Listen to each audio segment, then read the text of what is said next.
মুখরোচক কোনো টিফিন বা নাস্তা রেসিপি চটপট বানিয়ে ফেলতে হলে এই রেসিপিটা কিন্তু একবার ট্রাই করে দেখতে পারেন। আর খুব কম উপকরণেই কিন্তু তৈরি হয়ে যায়।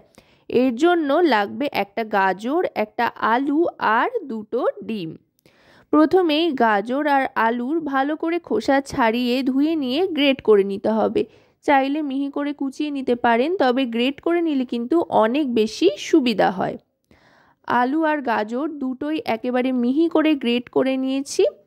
তারপর ভালো করে ধুয়ে একেবারে জলটা নিংড়ে নিয়েছি। এবার দিয়ে দিচ্ছি দুটো ডিম। এখানে আমি দুটো ডিম ব্যবহার করছি, চাইলে আপনারা একটা ডিম দিয়েও কিন্তু তৈরি করতে পারেন। এবার দিয়ে দিচ্ছি এতে ধনেপাতা কুচি। ধনেপাতা কুচিটা অপশনাল, যদি না থাকে তো নাও দিতে পারেন।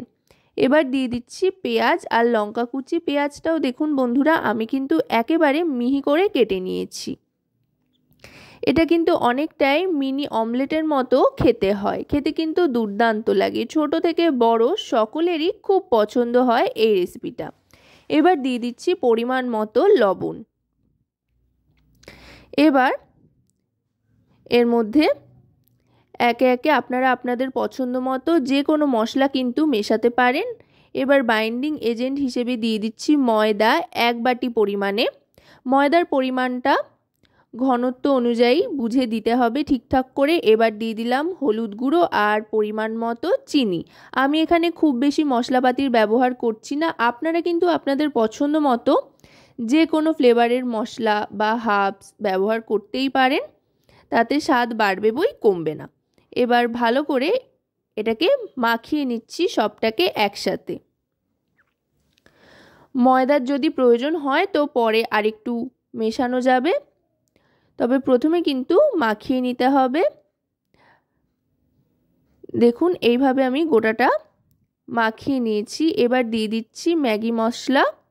এতে খুব সুন্দর একটা গন্ধ আসবে। বাচ্চারা কিন্তু এই ফ্লেভারটা খুব পছন্দ করে, বড়রাও যদিও খুব পছন্দ করে। ম্যাগি মশলা দিয়ে ভালো করে মিশিয়ে নিলাম। এবার ফ্রাই প্যানে 2 থেকে 3 চামচ মতো তেল দিয়ে দেব। খুব বেশি যে তেল লাগে তা কিন্তু নয়, 2 থেকে 3 চামচ তেল দিলেই যথেষ্ট। আর আমি এটা সাদা তেলে বানাচ্ছি। এবার তেলটা একটু চারিদিকে ছড়িয়ে নিয়ে ছোট ছোট অমলেটের আকারে দিয়ে দেব। আপনারা চাইলে একটা অনেক বড় করেও তৈরি করতে পারেন, আবার এইভাবেও কিন্তু তৈরি করতে পারেন। আপনাদের যেমন পছন্দ সেরকম আকার আকৃতি কিন্তু দিতে পারেন, তাতে স্বাদের কিন্তু কোনো হেরফের হয় না। এইভাবে যেহেতু ছোট ছোট করে দিচ্ছি তাই একসাথে 2-3টে দেওয়াই যায়। আশা করব রেসিপিটি আপনাদের ভালো লাগবে। যদি রেসিপিটি আপনাদের ভালো লাগে তো অবশ্যই রান্নাবাটি চ্যানেলটিকে সাবস্ক্রাইব করে লাইক, শেয়ার, কমেন্টের মাধ্যমে আমাদের পাশে থাকবেন। আর পাশে থাকা বেল আইকনটি অন করে দেবেন সবার আগে সমস্ত রকম রেসিপির নোটিফিকেশান পাওয়ার জন্য। আর যদি রেসিপিটি আপনারা আমাদের ফেসবুক পেজ থেকে দেখেন তো অবশ্যই রান্নাবাটি ফেসবুক পেজটিকে ফলো করার অনুরোধ রইল।